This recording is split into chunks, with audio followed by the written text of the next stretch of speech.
Reka nongere ngo ikaze ukurikiye rwa Kigali muri aka kanya, reka nkubwire ngo komeza ugire ibihe byiza aho waba uherereye hose. Iyi rwa Kigali rero niyo yahoze yitwa Jet KTTY TV, niba warabuze Jet KTTY TV menya ko ari iyi rwa Kigali. Iyi rwa Kigali rero ni channel ibagezaho ibintu byinshi bigiye bitandukanye, ngira ngo ku bantu mwadukurikiye kuva kera twatangiye tuvuga amakuru ajyanye n'uburyo dushobora gukoresha internet y'ubuntu, ariko kubera ko bitemewe n'amategeko n'amabwiriza ya YouTube tuza kubireka, tujya muri online business, zimwe zari za investment platform nka ziriya za Tati na za STT, zitwaga za Berry, zitwaga za Wispin.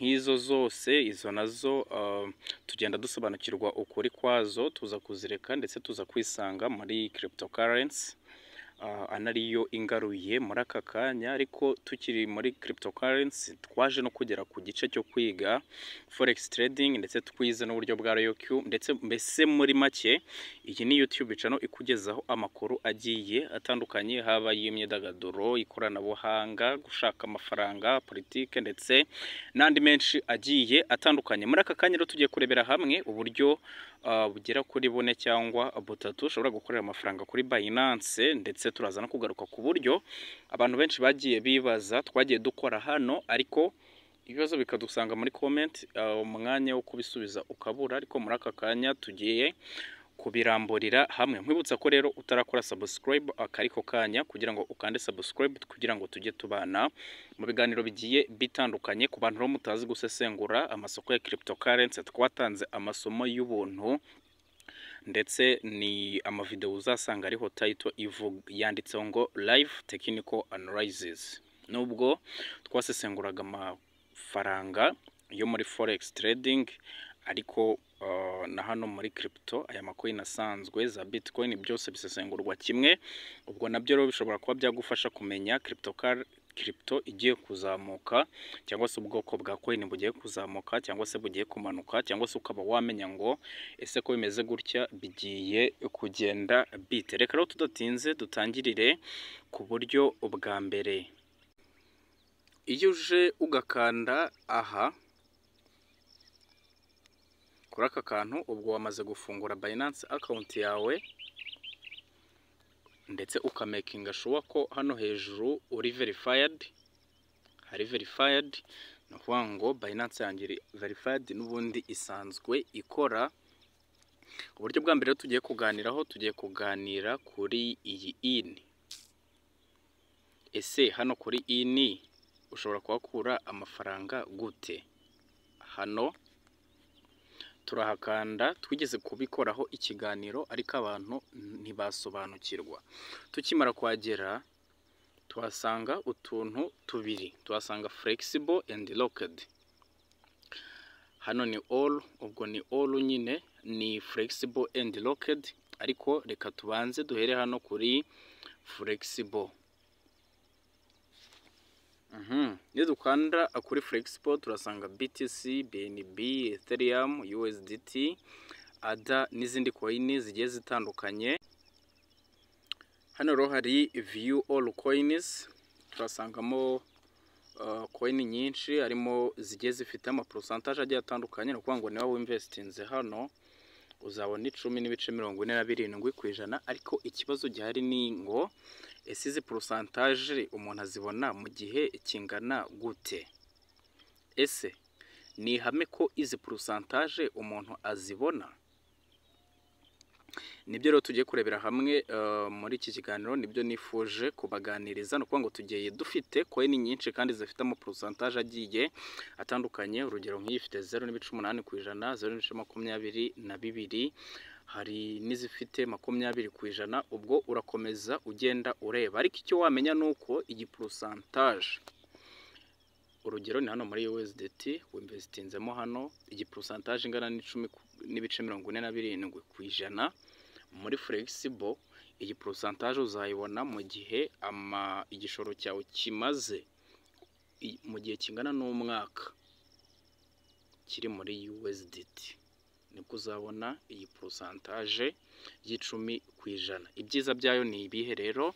Ibyiza by'i flexible ni uko ushobora kuyakuriramo igihe cyose ushakiye. Ni ukuvuga ngo ku bantu bari bafite ikibazo bavuga bati hano umuntu ngashobora kubona 10.47% buri munsi, ibyo ntabwo bibaho, nta investment imeze gutya ibaho uretse za scam mumaze iminsi imubona. Reka twiyizi rero hano muri Locked kuko niho haba inyungu ifatika.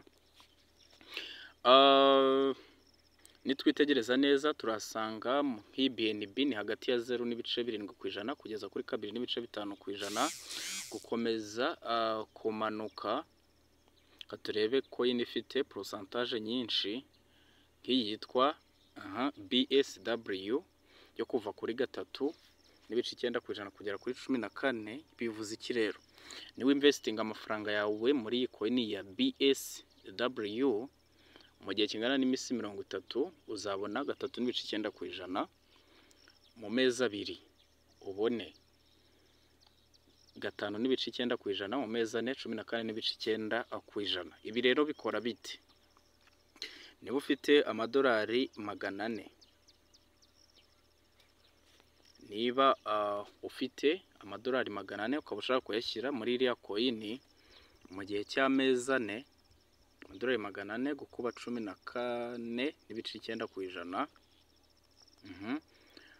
muri ariya mezi ukarano uzabonye amadolari agera kuri 59.6. Hari abambajije mbese izi pourcentage ni ngombwa ko umuntu azibona? Mbibutsa ko aya ni amafaranga amanuka akanazamuka, gusaba abantu baba barakoze ibi bintu ni abahanga cyane mu gusesengura isoko, baba baranarije bagasanga muri iki gihe kingana gutya iyo coin yazaba izamutse kuri cyo kigero cya 14.9%, mu minsi 60 bikaba bimeze gutya, mu minsi 30 bikaba bimeze gutya, cyane ko n'amafaranga ubu bahaye ntabwo wamenya ngo baba bagiye kuyakoza iki. Gusa kuri experience mfite nuko nigeze kubikora rimwe, izo pourcentage nkazibona cyangwa se zikanarenga. Urugero hano hari 14.9%, ngewe ngasanga mfitemo nka 30%, ariko ikindi gihe iyi minsi yose igashira ngasanga mfitemo nka pourcentage 1%. Nabyo birashoboka, ni ibintu ushobora kumenya kuko bashobora gusesengura bakavuga bati mu minsi 60 iyi coin izaba yazamutseho 5.9%, ariko ntibikunde kuko sibo mana, ntabwo bamenya ukuntu bizagenda, bikaba byamanuka. Ni muri urwo rwego rero mbabwije uko mbyumva na experience mfite, bishobora gukunda izi pourcentage ukazibona cyangwa se ntuzibone, gusa ku kigero cya 70%. Ibi bintu birashoboka ku bantu bo bavuze bati ngo bananiwe gukuramo muri izi coin bayagarura muri USDT. ni ukuvuga ngo mu gihe wamaze gukora subscription ukemeza, redeem izakorwa direct iminsi washoyemo nirangira, nibwo redeem izakorwa, amafaranga yakagaruka muri USDT ukabasha kuba wagira gute, wayabikuza uko ushaka. Uburyo bwa kabiri rero ni future trading. Future trading ni uburyo dutradinga amacoin agiye atandukanye, ariko nanone aya macoin tukayatradinga yazamutse cyangwa se yamanutse. Ni ukuvuga ngo iyo azamutse turunguka cyangwa yamanuka tukunguka, ariko ibi bijyana no kumenya gusesengura iri soko rya cryptocurrency. Ni ukuvuga ngo uburyo bwo kubimenya nk'uko nabikubwiye twarabyigishije kuri iyi YouTube channel yacu. Ni amavideo afite title avuga live technical analysis. Gusa ushaka no kwigisha ukabimenya, nanone ushobora kutwandikira kuri 0787733731 tukabasha kuba twagufasha. Abo ni uburyo bwa kabiri rero. Naho uburyo bwa gatatu ni trading ya spot. Iyi trading ya spot rero utwunguka ari uko coin yazamutse gusa. Tuza hano tukaba twagura coin runaka, hanyuma yazamuka tukaza hano kuri seri tukagurisha, nabwo tukabasha kuba twakunguka. Uburyo bwa gatatu rero nk'uko muri kubireba hano kuri screen hejuru, umuriro urashize, gusa twazabigarukaho mu buryo burambuye. Ni uburyo bwo gucuruza muri peer to peer, uhereza abantu amadolari abandi bakayaguhereza ukabaha amanyarwanda. Ibi rero ubikora ari uko ukanza hano kuri ads, ukakanda kuri post ads. Iyo ukanze kuri post ads ushyiraho uburyo bwo kugura cyangwa kugurisha. Ni ukuvuga ngo iyo ushyizeho kugura, abantu bakora seri, uba washyizeho igiciro baragurisha, washyizeho nyine bakumva kibanogeye bakaza bakakugurisha mu buryo bwa peer to peer. Abantu barabizi mu buryo bwo gukora deposit kuri Binance hari uburyo bworohera abantu bwa peer to peer, cyangwa ugakanda seri. Ubwo abantu bazabona ko urimo kubahereza amadolari, bakaguhereza iki? Amanyarwanda. Nuko bimeze ku bantu dukurikira buri kanya. Nanone twakoze video ivuga mu buryo burambuye iyi peer to peer. Ibiganiro rero byacu nakagaruka nkwibutsa ko aribwo bwa mbere dusuye, ushobora gukanda subscribe kugira ngo tujye tubana mu makuru agiye atandukanye tugenda tubagezaho buri munsi, buri uko bukeye nuko bwije. Reka nkubwire ngo ndacyari Jet, turabakunda cyane.